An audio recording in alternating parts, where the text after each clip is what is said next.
Happy Thursday. Today is Thursday, March the 23rd, 2023, and it's exactly 3 years from when I did the very first DBR video for Wesley on March the 23rd, 2020, uh, when COVID started, when all the shutdowns and everything had happened, and we went on to doing the daily Bible reading videos as a part of our to maintain our outreach. And at the time, we weren't really sure how long we would do it, but we kind of kept it up, and here we are at the end of things.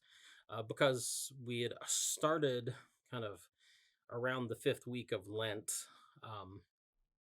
in 2020, and now we've caught back up. Monday's text is actually really where I started in 2020. So, because the calendar doesn't line up with the lectionary calendar all that well. But anyway, today's daily Bible readings come to us from Psalm 130, Ezekiel 1 through 3, and then 2:8 through 3:3. That's a big chunk of text. And then Revelation 10 1 through 11. I'm going to take a look at the text from Ezekiel and Revelation today and talk about feasting on the word. When you go to somebody's house and you're visiting somebody's house, somebody invites you into their presence, eat what you're offered. If you go into God's house, for example, for dinner, I hope you like paper, because apparently that's what he prefers to serve. Ezekiel and John, John the Revelator, they're both called into God's presence and then tasked with delivering his words of judgment and encouragement to the world, specifically to God's people.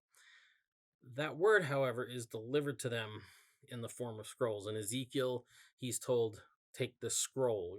He's like, take it and fill your stomach with it. It's going to be sweet in your mouth. And Ezekiel's like, yeah, it was like sweet, like honey in my mouth. And to John, it says, the angel says, take this scroll, eat it. It's going to be sweet in your mouth, but bitter in your stomach. So yeah, sweet as honey. They feast on the word. And that term, feasting on the word, I hear that a lot of people use that. And I think they get caught up on this idea of it, the sweetness, this being sweet as honey aspect of it. But like I said, John adds to Ezekiel's imagery. It's not just an accident that Revelation borrows heavily, I should say, on Ezekiel's imagery.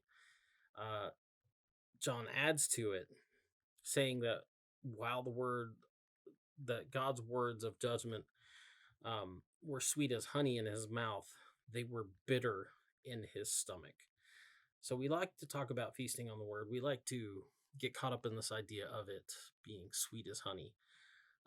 And it's an important thing to remember before we get caught up in all that, though, that what sounds like good news for us may be good news, may not be such good news for those people that are actually facing that judgment, who will actually face that tribulation. So, anyway, that's the DBR for today. Talk to you later. Boop.